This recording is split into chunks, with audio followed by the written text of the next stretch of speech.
Hello, Canucks fans, and welcome back to another episode of the Canucks Conversation. Got me with the YouTube ads. She's brought to you by the great folks over at Montana's. I have never been thrown off so much in my life with that. Different ad read, different ads I coming just in. look at you and it's like, whoops. Oh, you just wait. We got a special Montana's read. Okay, yes. So this is the Canucks Conversation podcast. My name's Dave Quadrelli, joined as always by the man who built the place, Chris Faber. Back behind the controls is our regular technical producer, Alex Allard. And Alex was showing us something before this. And Alex wasn't showing, he was scaring us. He was scaring us because I don't want to say it, but you know, our jobs are being taken over by this bot. What's it called?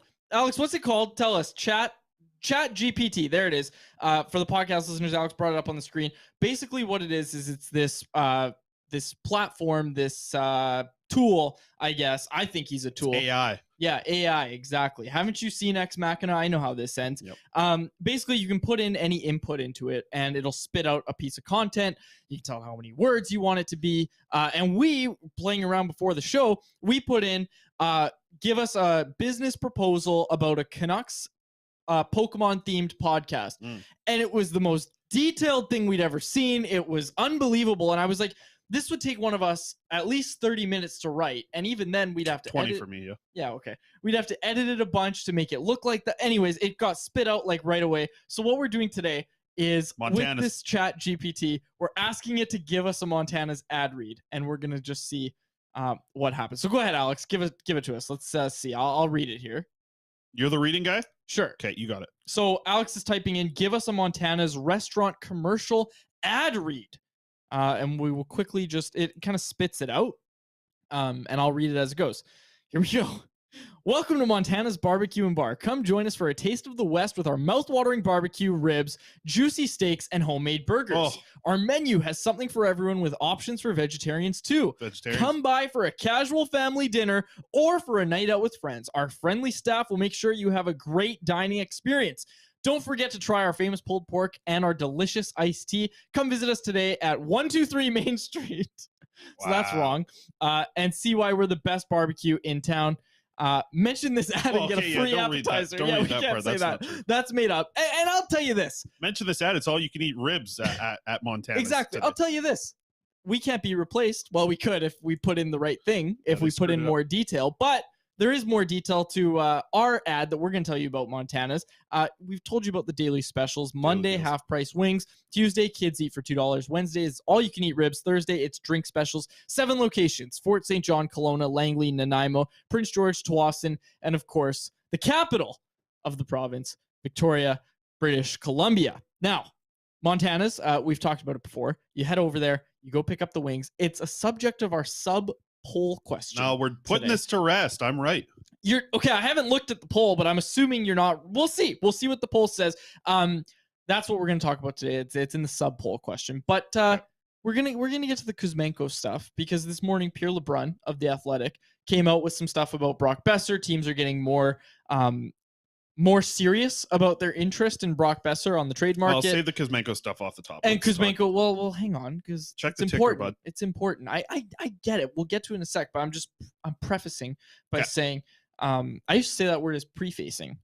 Kuzmenko, people are talking about him as being someone that teams are looking at to trade for, and it makes sense. We'll talk about it later, though. Okay, first up on the docket today, Chris, is this tanking fresh off a Vancouver Canucks loss in monumental fashion, I might add, to the Pittsburgh Penguins last night on Tuesday night. After chasing Casey DeSmith early in the game, Dustin Tokarski, there's a name that I didn't think I'd be saying or hearing for a while. Dustin Tokarski comes in, shuts the door, lets in 1 goal. Yeah, I'll tell you what. I mean, the Canucks are up 3-0, and there's been like jokes throughout the season when the Canucks are up 2-0 or up by 2 goals where you're like, it's a 2-0 lead. The worst lead in hockey is the Canucks 2-0 lead. There was like 3-0 for Vancouver. I don't think there was very many people, if anybody at all, that was confident that the Canucks were going to just come out and win that game. I would actually say further to that I think there was and should have been, and I know a lot of people like this. I'm not going to name names, but I know people that watch this team regularly that when they see the team get out to a lead, they go and put like a $5 wager or whatever, using Betway, of course. Whatever it is, if they gamble, and I don't really personally, but if they do, I know a lot of people that are just betting on the Canucks to blow a lead, and it's happening, and they're like, it's happening a lot. And I'm not encouraging people to say, "Oh, go, it's perfect, it's foolproof," but probably better than my bets of the day, to be honest. It's happening a lot that when the Canucks get a lead, they just blow it. Like, okay, here's what I want to know. When the Canucks have had a multi-goal lead, and we'd have to go back and find this, and if a listener knows or has done it, or it's on Twitter and I've just missed it, how many games have the Canucks won where they go out to a multi-goal lead before the third period, right? And they enter the third period and hold that lead and win the game? How many has it been? Are you going to Google it? Yeah, no, I can get you that, yeah. Okay. We should ask the chat bot, the chat GPT. No, he's not. Or he might. She's not. Whatever. He's a tool. Is it? Yeah, he's a tool. That's what I said earlier. No, I mean, you don't have to find the stat right now. Well, I can get you the stat. You just got to give me a quick second. Well, I can keep talking. It's one of my strengths. All right. The chat. I can give you what they are when they're leading after 2 periods. Okay. They're 3-1-2. Okay. Or sorry, they're 8-1-3 overall when leading after 2. Yeah, but those aren't all multi-goal leads. It's okay. But you get the point. My point is that they've probably blown more multi-goal leads this season. I think they're up to 10. Well, after 20 minutes, when they're leading, they've lost more games than they've won. So after 20 minutes, if they have a lead, they've lost more than they've won. Checks out. That's wild. That is wild. So bad. And here's when they're the losing, they're 6-8, which is like a very similar record to what they're actually like when they're winning. Here's the thing, Chris, is and this is getting, I feel like this is going to start to get talked about more and more, as we kind of expected it would in the month of January, but there is this idea in the market that a rebuild means that you have to trade Elias Pettersson, you have to trade Quinn Hughes, and you have to commit to 5 years, 3 years, 4 years, whatever, of just absolute pain, and the team is going to be like pain of a rebuilding team. Different pain than what the Canucks have right now. Let's be clear, okay? There's this idea around the market that that's what's going on, but you're watching that right now. This team, and again, we're asking if this is tanking. This is the stealth tank. They are not trying to lose games, but guess what? They're losing games, and they're losing games to these teams that are better than them and that we knew are better than them. And like we talked about the January schedule and said, like, they're going to lose a lot of these games, and that is happening. So now they have to allow this to happen with their trade deadline ideas. It has to be fueled by this. You have to go all in on the tank this year. Yeah, and a lot of people are looking at these losses and saying, like, this is what this team needs, right? Like this team needs to get absolutely shellacked on this road trip for them to finally come to the realization and face the music, like you said. Look, let's get the standings up here, what they're at right now with the Canucks. It's not like it's wild because like it's January 11th, and when I talk about bringing up the standings, I was really hoping that it would be something more along the lines of like how close they are to a playoff spot. Right? Like when I brought up the standings in January 11th, I was hoping that this team would be battling at least for a wild card spot, but they're nowhere near it. They're 26 in the league, battling up against the Montreals and the Sharks and Coyotes of the world, where you're just getting into the conversation for Connor Bedard. And I think that's honestly what the best thing can happen with this team. Cause I don't know, man, like the best player for the tank right now is Tyler Myers. What he did last night, what he's done on a handful of the last, like I can't remember the last half decent game from Tyler Myers. He's been horrendous on being on the ice for goals against right now, whether it be 5-on-5 or on the penalty kill. If he's on the ice, he's getting scored on 2, 3, 4 times a game. Like you can't do that if you tried almost in the NHL. Like it's wild to me how this team, like defensively, and I think it was, let's get the Drance thread up here because this was interesting. The Canucks game last night, by a lot of different metrics, you could say, and like Durant said in his final part of his tweet, by the numbers, I think you can pretty safely describe Vancouver's performance against the Penguins on Tuesday night as the worst single defensive effort we've seen from any NHL team this season.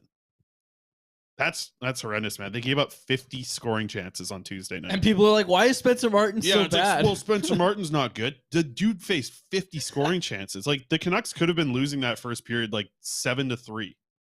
Like, legitimately, there's it's not like Martin saved the game for them, but he saved them from getting demolished. Remember when people got all mad at me when I suggested trading Demko because you'd get to see what this team actually is? Right. We're seeing it right now. Yeah. Like, we're seeing what this team is right now. Thatcher Demko's going to return, and it's going to be interesting to see how that changes things when Demko returns. He won't play on this road trip, and he's only been on the ice, I think, twice. Maybe he was on today. I don't know. Actually, they didn't practice today, so probably not. But yeah, I noticed they didn't write day off today either. Back to this. No practice. No practice. Back to this idea of the Canucks shutdown pair with Tyler Myers and Oliver Ekman-Larsson. Oh.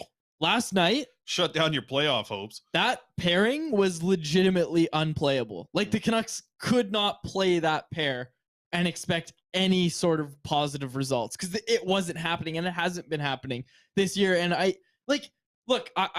know Ekman-Larsson and Myers got criticized a lot last year, and I was ready to defend Tyler Myers especially a lot last year. But what we're seeing right now is such a far cry from them just being good to solid to good, I would say, was what they were last year. They're legitimately unplayable right now. Like, they can't do anything as a pairing, and they're going to have to be split up because they're giving up so many goals. But even when they split them up, like, they weaken whatever pairing they're on. You're right, yeah. And these are your two highest paid guys. This is a massive problem. Like, again, and we brought it up on the last show, the idea that buying out Ekman-Larsson won't happen because ownership wouldn't pay for it, right? You have to at that point. Like, you see what he's doing this year. Oliver Ekman-Larsson's not getting younger. I don't think he's going to turn it around anytime soon. I don't think it's a matter of, well, if you just get him a better partner, he'll be a better defenseman. Yeah, he's not going to age gracefully into his mid-30s, I don't think, from what we've seen so far. The only thing for me is, like, I don't know. I think a buyout hurts this team because it's so long, right? Who cares? It's so long, dude. But if you're able to hold on to half and trade him to somebody, even if somebody wants to pay him $3 million to play for them, and he has to waive his no move. To go there. That's why I'm wondering. Like, you're gonna have to give up the value almost of what you gave to get him in the first place. Like, again. But no team's going to do Connor Garland and Oliver Ekman-Larsson. It's like, it's not like you're getting a player that can even play on your roster for that situation. That trade will go down as one of the worst in history. Think about it this way. Of like hockey history. Hockey history. Like, you just said, like, you'd have to give up what you had to give up to get Ekman-Larsson and Garland.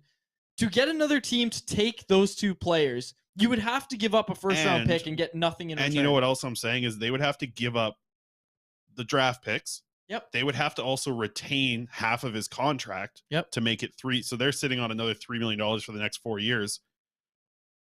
Oh man, like it's so bad. And I don't think he's turning it around anytime soon.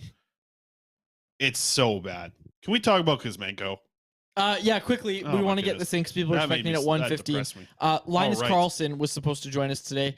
He's unable to. Yeah, was sick at practice. Wasn't today. Sure if we were going to say no, that. He was sick at practice today, so he went home. But we'll circle back with Abbotsford next week. We'll have somebody from Abbotsford.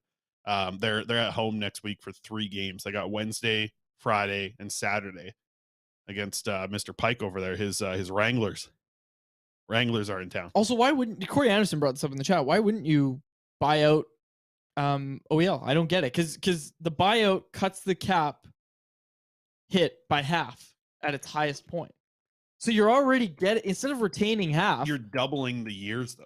Who cares? The cap's going up, and you can look. Hey, if the alternative is to keep Ekman-Larsson for these years, which it is, let's be honest. Like this we fantasy have it up, land, Alex, you can pull it up. I have the OEL buyout in the but somewhere in the work. Sure, but even if you also Kevin Punter said you'd have to give up Lekaramaki too. I'm glad he said 2. It could be a lot more than Lekaramaki and OEL to get a team to take OEL. Like, there's no sense giving up the assets in this scenario. Like, I would much rather have the longer cap hit of what, $5 million, right? Long term. Like, I would much rather have that on the books than I would having Oliver Ekman-Larsson there, like, and giving up assets to get rid of him. I can't wrap my head around that. No, but that's the thing. If you were to buy him out for the next season, like buy him out this summer. Yep.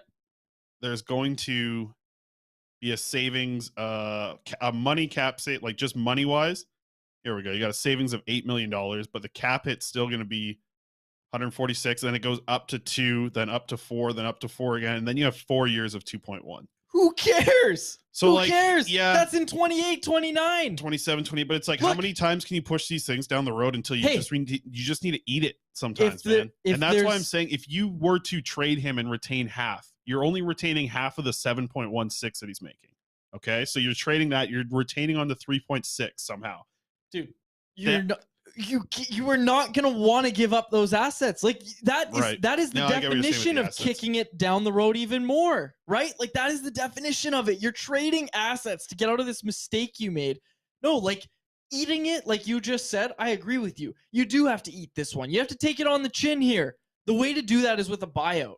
Absolutely. Like I'm not even going to entertain this idea of giving up a bunch of assets to get out of Oliver Ekman-Larsson's contract. Half of it to boot. It's unfortunate that we are going to see this money affect the team in 2031. Yep. That's a really unfortunate thing to do. Yeah, well, would you rather see the money affect them in 2031, or would you rather see Oliver Ekman-Larsson try to defend until 2028?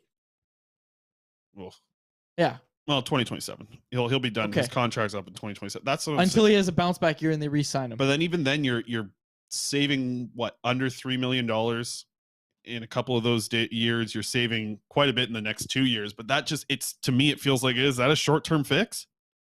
Right? Because then you get $8 million saving on the next year's cap. Is that going to be like, oh, hey, if we buy out OEL, we can re-sign Horvat, right? And it's like, yeah, but then it's all about the moves that happen after, that coincide with OEL's situation, whether it be retaining half and finding a team to take him for a draft pick or buying him out. Either way, you're paying for it long term. It's just kind of which path do you kind of have that supports you to go down that way instead? But like, what are the coinciding moods? I will not entertain the idea of, oh, well, they shouldn't make this smart move because they might misuse the cap space that becomes available to them. I'm not going to entertain that, because that's not our job. That's not our job to say, oh, well, they actually shouldn't do this because we think they're going to screw it up further by doing something else that's not going to work out long term. It's not an easy thing. Like, no, and we're gonna have lots of conversations. Oh, absolutely, lots of conversations. But it feels like there's multiple sigmoids, turning points with OEL's contract and his future, where you don't know. Like, it's going to hurt one way or the other. A buyout's going to hurt you, but the way that you put it out, it does make sense. Hey, the cap's going to go up quite a bit. The cap's going to look very different in 2030. How much does $2 million affect you? Sure. But do you need to start talking about a JT Miller buyout in 2026? Like, is that something you need to also think about? Because then you're just having dead money, and dead money can kill you in this league. Like, that is one of the most difficult things for a general manager to use. So let's talk about. We'll talk about it lots. Linus Carlson not joining us today. Let's run the tankathon before we get to the poll question. Right. Let's see it. Tankathon. Do I even have it up? No, I don't. I'll get it. Well, you take your time. Yeah. We're gonna run this thing a little bit here. Oh, Alex. Alex is way quicker than you, bud. Yeah, he is. All right, and Alex runs it, and Arizona jumps up and gets the first pick. Oh, good for them. Canucks stay put at 7th, but hey, folks, if they keep losing, right? Arizona jumped up from 4th. If the Canucks were now in 7th, shoot for top 4, man. Yeah, if you can get yourself into that top 4, you're laughing. You're probably getting Mitch Kov at some point too. Yeah, exactly. Whether he drops or not. And then that would force some patient, as we've talked about. Oh, before. Then you can just let the OEL years just roll through. Yeah, he'll come by the end of OEL. Give Pettersson all the money and just let it ride out. But let's get to the poll question then. Yeah, okay. Our poll question, brought to you by the great folks at Atlas Goods. Go to atlasgds.com. Use promo code CC15 for 15% off your first order of pop rinds. These are the best fresh pork rinds, straight from your microwave or air fryer, locally owned and operated right out of beautiful Surrey, British Columbia. Beautiful there. Atlas Goods. Check them out, folks. Our poll question today: should the Canucks trade or sign Andrei Kuzmenko to an extension? Let's see what Alex votes with. Our options today are trade him, extend him, and as always, I'm angry. Yep. Where's Alex going here? Alex is really thinking about this. Yeah, he's thinking about it. Alex is asking the bot. I got there's no like, what are we extending it? Like a 1-year deal, another? I know. Okay. This is a quads poll question. Settle down. I get it from everybody. Someone replied to the poll question and said there really should be a dollar value in the question, which was a good point. So I said, okay, let's say it's a rumored bridge deal. This also coming off the heels of Pierre LeBrun's report in The Athletic this morning about how Kuzmenko could probably get a bridge deal at $6 million. Starts with a 6. Let's say that, okay? 2 to 3 years at $6 million. Trade or sign Kuzmenko? Where are you going, Alex? And like, what are you trading him for? Tyler Mott, or you actually get? Oh no, you're getting first plus. Yeah, you're getting first plus because what LeBrun said in The Athletic is that this is a guy who's, it's such a rare opportunity for a contending team in a cap-strapped league right now where nobody can really afford to make any big moves. You're adding a guy who's making under $1 million on the cap, and he's legitimately going to be a 20-goal scorer by the time the deadline rolls around. Like, this guy might put up 30 goals this year. You're never going to get an opportunity to do this for many years. You're not going to get an opportunity to trade for a guy like this. So we're expecting that any trade partner would be giving up over a first-round pick, like a first-round pick plus. Yeah. Okay. Now you have all that information, Alex. Let's see. He's been typing all this into the chat thing, and that's the thing. The bot. So Alex goes with extend him. Okay, and it's interesting because the guy that I replied to, where I said 2 to 3 years, the results are interesting too. The results are, I'll get to those in a sec. He said I would sign him 2 to 3 years at $6 million. I would not personally. No. But first, let's get to the results. 55% of voters saying trade him, 30% saying extend him, 15% say they are just flat out angry with the state of this team right now. So I would not sign him, Chris, and I would not sign him to a 2 to 3 year deal at $6 million. Now, the reason for this is that I think Kuzmenko's camp is going to have, they're basically going to have two options here, right? When it comes to signing another NHL contract, because obviously he's a UFA at the end of the year. The option is, like we said, a bridge deal starting with a 6, 2 to 3 years, $6 million. He could probably get that. Maybe it's like a high 5s, right? Probably he could get that. But if he goes out and let's say, I think he's got 35 points through 39 games so far this season at the time of this recording. If he goes out and puts up another season where he's at or near a point per game player, right? He could get a lot of money. And my point is that you're either going to do a bridge deal if you're Andrei Kuzmenko, or you're going to do a 1-year show me deal where he goes out and proves it again, right? You're looking at a huge payday. You're looking at the cap potentially going up and teams having a better idea, at the very least, of where the cap is going and how much cap space they can plan for down the road. Like, if you're doing that, right? If he takes a 1-year deal next year to go prove it again, I would sign that deal, I think. For the Canucks. Yeah, I think the Canucks can sign that deal. Yeah, and I think that's something where if that's the road that they want to go down, the Canucks are absolutely in the equation if he hits free agency. Yeah, so if you trade him, yeah, this, like, everyone's like, oh, trade him and then sign him in free agency. That's like the dream of everyone. I actually see this scenario being one where it's possible. Come on, no, seriously, like, it doesn't work for anyone else, but it might work for us. Like, I just think that Kuzmenko chose here when he had the option with 32 teams total. Could 32 teams give him the real thought that he's going to play with an Elias Pettersson quality player? And if he does need to prove himself for another year, and he's going to charge $6 million for that 1 year, it's not like he's going and being like, oh yeah, I'm going to go prove it again with McDavid and take $950K. It's like, no, I'm going to prove it again with Pettersson at $6 million. So the 1-year deal for the Canucks in the free agency this coming summer isn't that far-fetched to me.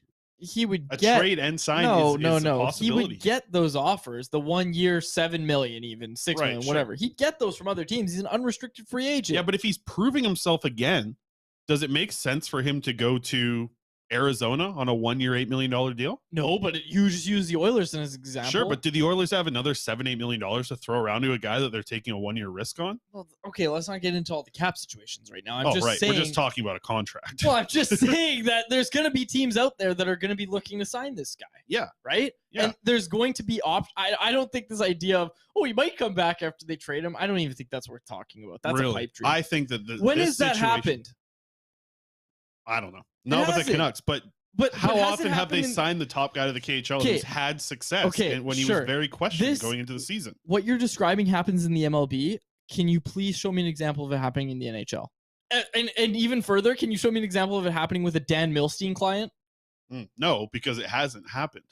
But so you think the Canucks are going to be the ones to figure this out? Did you think the Canucks are going to be the ones that signed him off the top? Like, that was something that wasn't, it was, a front running team, but I just think that he's comfortable here. He's been able to experience North America in his first year away from Russia. He enjoys it here. He enjoys playing with Pettersson. He enjoys the opportunity to be the tap-in specialist on this power play unit. Is he getting all those opportunities anywhere else? Maybe, right? Like, he might be the guy there, but even if we brought up the Oilers, if he ends up with the Oilers, do we know he's playing with Connor McDavid? Right? If he starts to struggle for a while, are they talking about whoever else playing in front of them? Is he on the first power play? He knows what he's going to get with Vancouver. So the relationship between Dan Milstein and Patrick Allvin is also one of the tightest you'll see between agents and the GM in the situation of how many deals they actually get done. Corey Anderson brought this up in the chat. Trading him, I think, hurts the perception of the team to other players and agents around the league. I mean, it doesn't help, but it's like, that's the business though, man. Like, that still is the business. And Corey's got another point. Van is a desirable place to play. It's great weather most of the year in an amazing city. Kuzmenko, he likes to have fun, man. Look at what he's going to do in the summer. Watch his Instagram this summer when he's chilling and, riding out his little wakeboard things. He's going to have a good time in here. I can see it being a possibility. I know it's, it's not, the president has been set for it to happen often. But this is a situation where I can actually see it being possible for Kuzmenko to come back. Okay. Regardless, I think the general perception in the chat here is that trading him, if you can get a haul, is the best course of action for this team. I'm still on the trade camp here for sure. But I do think the return is going to be first plus.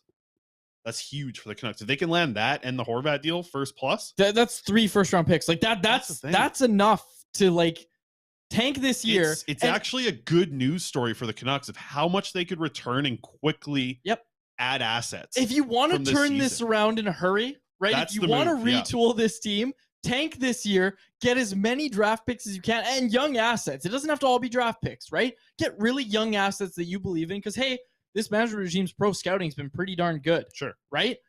Go out and get these guys that you want, but you have to free up this cap space for yourself. And hey, I like Kuzmenko as much as the next guy, but if the only offer on the table is 2 to 3 years at $6 million, I'm turning that down because, hey, I'm not saying that Kuzmenko is going to fall off a cliff, and I don't think he's at risk of that potentially, but you just never know, and I think there's a lot more certainty. It's hard with the winger market, too. The winger market is so up and down, and certain years it feels like you look at the Besser deal at the time, and you're like, oh, that feels pretty good.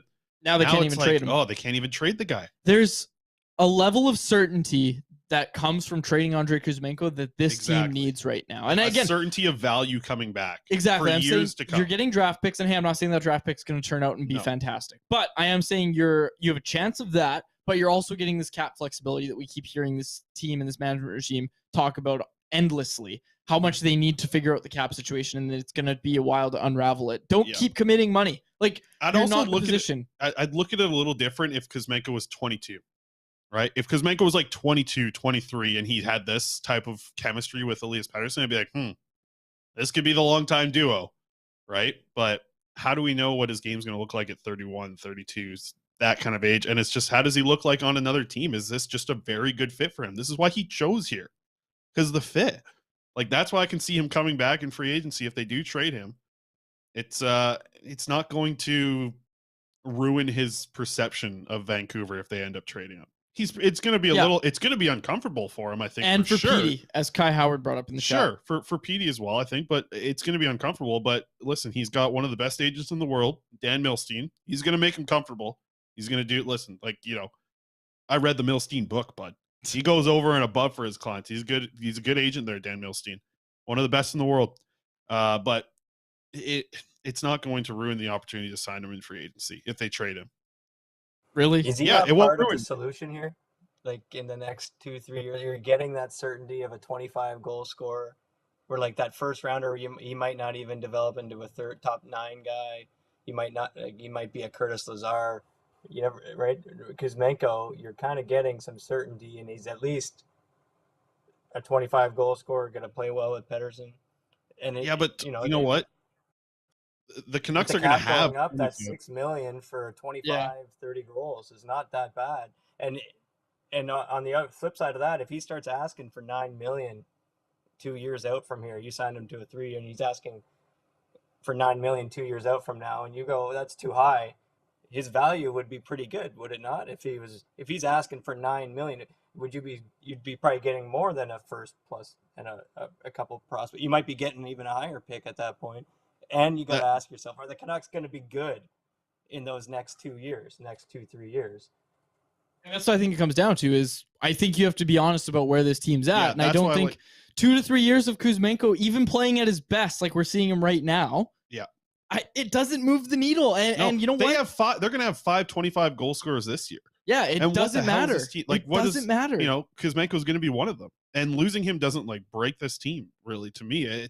He's the best guy to deal with, right? Like, this is one of my favorite guys to deal with in the room. He's a blast every time I talk to him. I love the player, love the person off the rink as well. It's just, to me, this is like, when I talk about certainty of value, is the way that, you know, the currency of the NHL is young players, draft picks, and cap space. And you get all 3 of those if you end up trading Andrei Kuzmenko instead of re-signing him. Yeah. And unfortunately, currency, the value of, you know, a winger who can score goals, that's a you know, a diminishing currency. Like, that's not what it is or what it used to be. It's all about the cap space. And you know, Alex, you brought up a good point of like the cap space is going up. So that's going to be kind of an interesting shift to what we see as like currency being valued in the NHL. But right now, current date, I just think the certainty is there with whether it's a draft pick in 2024 or it's draft picks down the road, or it's even a young player that you draft now and can potentially move in a trade later. That's the thing. It's like that, those type of things, those can help fix the big problem that is the Canucks defense more than trading Kuzmenko for a defenseman would be. And I think that you can't find that deal right now, but you can certainly find the value to make that deal in the summertime with the stuff you could get back for Kuzmenko. And that's only if listen, we've talked about the return being huge, right? We've talked about the return being massive for Kuzmenko, and I expect it to be, right? Like, for the reasons you mentioned, he could have 25 goals by the time he's traded. He is going to not affect your cap at all as he's making league minimum. These type of things are valuable. And we talked about it last week on the show about the returns that we were seeing last year for Kopp and, players that had 1 goal at the trade deadline returning a 2nd round pick because they had no cap hit. Like, Kuzmenko's return could be massive, and it could be something that really helps set this team up alongside with a Horvat deal for years to come. You got to do it, I think. I personally. So that's our poll question for today. Atlas Goods, go to atlasgds.com, 15% off your first order of Pop Rinds. If you use promo code CC, that means Canucks Convo 15. Fresh pork rinds straight from your microwave or air fryer. Okay, we've got some odds and ends to get to, and I'll let you kind of take it here. Sure. Okay, I got one graphic up here from the Abbotsford Canucks. Christian Wolanin, he was named to the AHL All-Star game. He currently leads the AHL in assists. Yes, not defensemen. Literally everyone in the AHL. Nobody has more assists than Christian Wolanin with 35 assists on the season. He's also 3rd in points in the AHL with 39. So shout out Christian Wolanin. We love him. Super Wolanin, our guy. So this is his 2nd All-Star game in the AHL. Quads, how many games will we see from Christian Wolanin this year at the NHL level? He's been called up. He's practiced. Collected that NHL paycheck, which is, that's beautiful. Barring no injuries. He's got a 2-way deal. 0. He plays 0 games. 0 games. They don't even give him a look. Nope. Someone in the chat was like, oh, just send OEL down. Full no move clause. OEL cannot be sent down without his permission. Okay. He has to agree to be sent down to Abbotsford. I think he plays some games. Who? Like Wolanin in place of who? Quinn Hughes? Travis Dermott? I said, I don't know what this team's going to look like in the last 20 games of the year. Are they sending down Riley Stillman or Kyle Burrows to Abbotsford to bring up Wolanin? Absolutely send down Riley Stillman. They could absolutely send down Riley Stillman Who they in place gave of up Christian a Wolanin. second-round pick for. No, they gave up a second to get rid of Dickinson. But like I would have to think, hey, listen, we got this guy who can't crack the lineup for us, and when he doesn't play well. We also have an AHL All-Star who's third in points in the whole league. Maybe that guy should get a chance because I don't think Riley Stillman's going to go down to the AHL and be the third leading scorer in that league. Or be defending at a much higher level than Wolanin, because I don't think Wolanin's the worst defender either. He's the Abbotsford Canucks top penalty killing defenseman. He's the first guy out there all the time. So I think they're going to have to give him a look at some point. And I just think that this team's going to look very different, I hope at least, in a month or so. 2 months kind of situation here. But I think you'll see Wolanin for a handful of games. We're going to have a guy, Mike Gould, is going to the AHL All-Star game for us. So we'll have coverage. It'll be fun. Off to Laval. La Belle Provence. Okay. All right. Jonathan Lekaremaki, he returned to Djurgården's lineup today, back in the Allsvenskan League, playing on the third line. Didn't score a goal. Last I saw, they were up 3-0. And then the most recent time I saw, so that doesn't make sense. Anyways, they were up 3-0, just like the Canucks. Guess what, Quads? They lost 5-4. You're not paying any attention. I am. Did you hear that? I'm trying to pull stuff up too. The Djurgården was up 3-0 in the first period. They lost 5-4. So Lekaremaki, he's getting the perfect preparation for what Vancouver's going to be like. Let's just hope he gets to the NHL at that point. A little bit of AHL tidbits I want to get to too. Okay, the two Niels Höglander and Nils Amon. I have a feeling that they're going to stay in the AHL for quite a while. I think that they like to see what these two players are doing to grow their game, to build that confidence, and also play together. Because if they can play well together and can be a bottom six line, you're going to find a lot of value for Nils Höglander in that spot. Because I don't think he's going to crack the top six for this Canucks team unless he makes massive improvements offensively. But if you can get Amon and Höglander to develop chemistry and play the game that's a little bit, you got to grind it out in the AHL, and it's similar to what you're going to see in a bottom six role. If those two can develop chemistry and be third, fourth line guys down the road, I think that's what they like. So I think they're going to lead them in the AHL for a while. I'm not so sure about Vasily Podkolzin. I think he may be back soonish into the NHL. I don't think it's going to be until we see some trades happen, but it's not like they're going to go to, keeping Will Lockwood full time. They're giving him a run right now. Will Lockwood is, but I don't think it's going to be that much longer before you see the Lockwood Podkolzin swap. Unless Lockwood can really take off here, I think you're going to see a Lockwood Podkolzin swap in the next 6 weeks ish, unless Lockwood really goes on a run. But I just, the way that Podkolzin is showing in the AHL isn't in a similar way to Höglander, because I don't know if they found a good fit for Podkolzin. They're playing him in like top line, and he looks fine a lot of the time. It's just, he looks a little bit better when Podkolzin has a good game at the NHL level. You're like, wow, look at all the good things he's doing. Well, when he has a good game in the AHL, it's just like, he's just better than everyone, right? Like, he's better than everyone when he has a good game. Doesn't seem like he finds the flow of the AHL and dominates it as much as you were kind of hoping to see. So I think Podkolzin might be back up to the NHL a little bit sooner. But I wouldn't be shocked to see the two Niels spend the rest of the season there. I don't think anybody has a problem with that, right? You know who would have a problem with that is Höglander's agent. He wants that because Höglander needs a deal after this year. If he finishes in the AHL, we're not talking about a big raise coming for him. So could be good for the Canucks actually long term. Aside from that, the feeling around the organization on Artur Silov's Quads. Sorry, Kevin Punter would like to know if Rathbone's still getting power play time. Yep, second power play unit. Okay. He's behind Wolanin. Has his development been derailed a bit? Kevin asks. Derailed from some injuries, derailed from COVID. Yeah, it's been derailed. I mean, difficult run for him, obviously. You really liked what he did last year. He hasn't really stepped into that role just this year yet in the AHL because Wolanin's there and he's ripping it up. So it's a tough spot for Rathbone. He's not the top offensive defenseman anymore. Someone brought up that Tanner Pearson's coming back soon. Yeah. So Podkolzin won't get in the lineup. No, I think he will when the Lockwood swap happens, or if they want to use Podkolzin in a fourth line. I think we'll see. Why use him in a fourth line role? I don't know. I think I wanted him to build confidence and be great in the AHL, and he's been good. He also recognizes what he needs to work on. When I talked with him, and you can actually hear the full chat with Vasily Podkolzin on the Patreon. What's the Patreon? Patreon.com/Canucks Convo. $5 and $10 tiers get you all the bonus content. Full interviews there with Vasily Podkolzin that I had with him in a post game.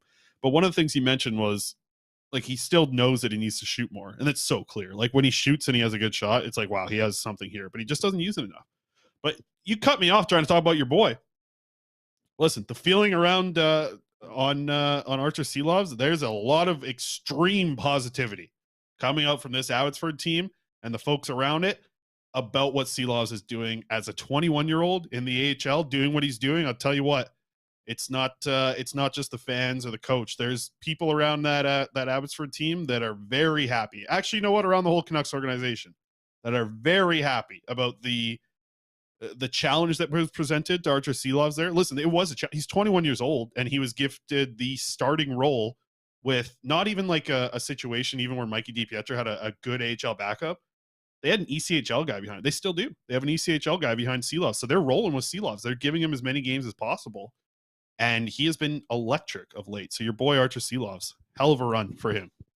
Okay. They're really happy with him. The folks out there. I might have to get out there, chat with them about the success he's had this year. Okay, Betway wrap up. Get us out of here. All right, not a lot of Betways coming today. Just if you hit the under, you're hitting it probably here. All right, let's get these bets up. Oilers Nation, those guys over there, the Oily boys. Ryan Nugent-Hopkins over 2.5 shots. I think he's going to have a good matchup against the depth of the Ducks, which is extremely lacking. So plus 110 on the over on shots, 2.5.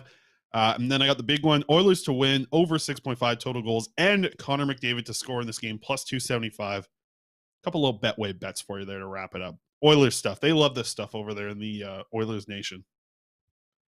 So bet responsibly, right?